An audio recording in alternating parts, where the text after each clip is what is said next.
about deadlock handling.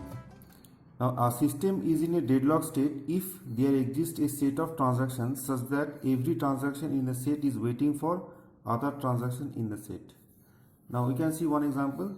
Suppose in a schedule, three transactions are there: T1, T2, T3, T4. Now, here it is log XA, read A. Now, log XB, read B. So, no problem because here it is working on A variable, here it is working on B variable.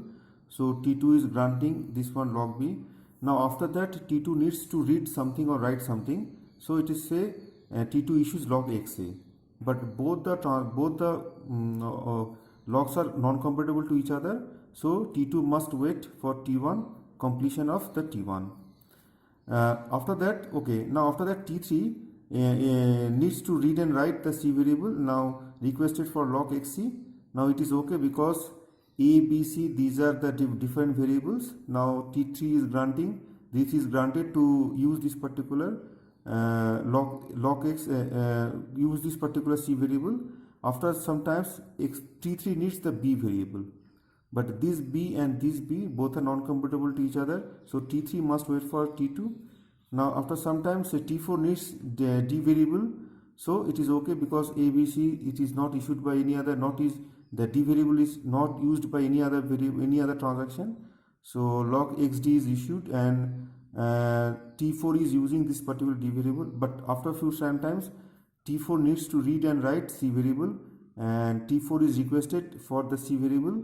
Now it is log XM. Now this C and C both are non-compatible to each other, so definitely T4 must wait for T3. Okay. Now but after some times T1 needs to read the D variable, read and write D variable. So T1 requested for the D variable and it is log XD. But here T4 is holding this particular log, so definitely T1 must wait for T4.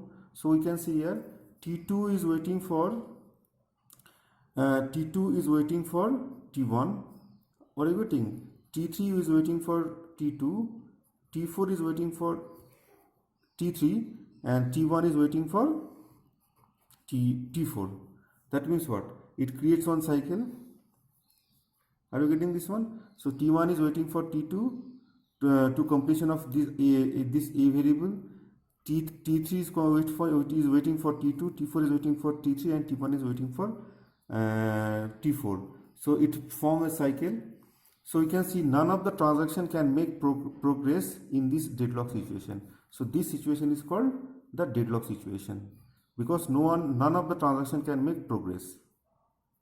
So what is the solution of this particular deadlock? So the solution is rolling back some of the transaction involved in the deadlock.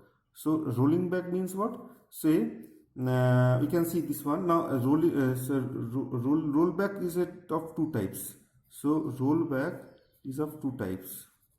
Okay, so it is a full rollback and it is a partial rollback.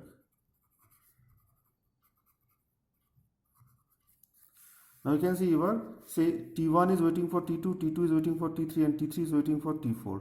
Now if we kill any other transaction, suppose if you roll back the whole transaction, if you stop this particular transaction, if you kill this particular transaction, now is what? Now T1 is free to use this particular D variable. Now if T1 is free to use this particular variable, that means what? T can complete its process. Now that means what? If T1 is completely smart, if after some times T1 releases all the variables, all the used variable, now after that means what? T2 will gets T2 will gets the permission for the A variable. Now after some time T2 can also complete its variable. Okay, so if you roll back any one of the transaction, we can break the deadlock. Okay, now rollback is a what? It is a two type: full rollback and the partial rollback. That means the full rollback means what? Roll back the whole data transaction. Okay, kill the whole transaction. Now what about the partial rollback? Now you can see one simple example. In partial rollback, say T1, T2 transactions are there in schedule say S. So log XA, read A, log XB, read A, read B, no problem. Log XC, okay, so no problem, RC, WC. And after that, after sometimes T2 needs to read and write the A variable, but A is already occupied by the T1 register, T1 transaction. So obviously these two are what? These two are non-compatible. So T2 must wait for T1, but after sometimes T1 needs the C variable, but T2 is already holding this particular C variable. So T1 must wait for T2. That means what? T1 is waiting for T2 and T2 is waiting for T1. So there is a cycle. That means there is a deadlock situation. So what you can do?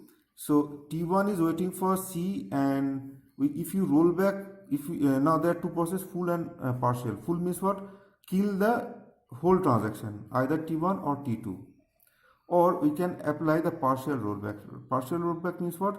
Rollback partially means release. Now if you roll back from this position to that position, that means what? T2 just unlock its C, or T2 releases till this particular T2 releases all the variables till this particular position. That means what? Rollback up to this partial, not the full. Now you can see now C is open. Now C is free to use by the other transaction. Now T1 can use this particular C variable, and T1 can complete its variable. Now that means what? If T1 is completed, that means what? T2 can continue further. Okay, so in this way we can by rollback we can break the deadlock. Now dealing with deadlock, there are two types of solutions are there. These two type of techniques are there. So what is deadlock prevention? So what is deadlock prevention? So deadlock prevention is what? To ensure that the system will never enter a deadlock state. Okay, so deadlock prevention means what? It protects the schedule. It protects the schedule so that it will never enter into the deadlock state. Okay, it will never into the deadlock state. Next is what? Deadlock recovery. Now allow the system to enter a deadlock state and then try to recover by using a deadlock detection and recovery scheme. The deadlock detection means what? A schedule, it will enter into the deadlock state, and after by applying some rule and algorithm by deadlock detection and recovery, the recovery system will come out. It helps schedule to come out from the deadlock state. So deadlock prevention is what? Schedule never enters into the deadlock state, but in deadlock recovery scheme it allows to enter into the deadlock states. Then the recovery system will help schedule to come out from the recovery from the deadlock state. See which one is the better? Deadlock prevention is better or deadlock recovery better? Now the question is which one should be the appropriate one? Deadlock prevention or deadlock recovery, detection and recovery. Now if the probability of deadlock is very high, okay, so in that case if it is yes, then we should go for prevention. Okay, but if the probability of deadlock is low, then we should go for the detection and recovery. Okay, now comparison between prevention and detection and recovery. Now prevention is better than recovery. That means what? In detection and recovery, runtime cost of detection algorithm and potential loss due to rollback is etc. are very high. Okay, so definitely prevention is better than cure, already you know. So in this case prevention is better than recovery. So in detection and recovery, runtime cost of detection algorithm and potential loss, okay, so potential loss due to rollback are very high. Okay, so we should go for the prevention. Now another is what? If the life risk is high. Okay, now situations where, for example, air traffic control or railway traffic control. In that case, what is what? It's a high risk transaction must be there. So if the life risk is high or huge money loss are there due to the deadlock, for example, stock exchange. Okay, stock exchange data or banking data. So if deadlock occurs, so it will be disaster. Are you getting? So if the life risk is high, huge money loss are there due to the deadlock, then prevention is better than recovery. Are you getting? So prevention is better than recovery. Next we'll talk about conditions of deadlock. Now these are the 4 conditions must happen after that. So these are the conditions of the deadlock. So mutual exclusion, hold and wait, no preemption and circular wait. Now all the above condition must be there for deadlock. Okay, so what is mutual exclusion? Inclusion means what? Suppose two transactions are there, T1 and T2. Okay, now if T1 is using the data item A, B, C, that means what? T1 cannot use this A, B, C simultaneously. So if T1 is using ABC, so T2 cannot use this particular data item ABC. This concept is called mutual exclusion. Now if T1 and T2 both can use the ABC simultaneously, then you can say mutual inclusion. But here it is exclusion, means what? At a time, the data items T1 and T2 cannot use the same data item. Next is what? Hold and wait. Hold and wait means what? Suppose T1 needs A, B and C. Okay. Now T1 have the permission to use A and B but not C. So and C is now T2 is using this particular C. So T1 will wait for T2.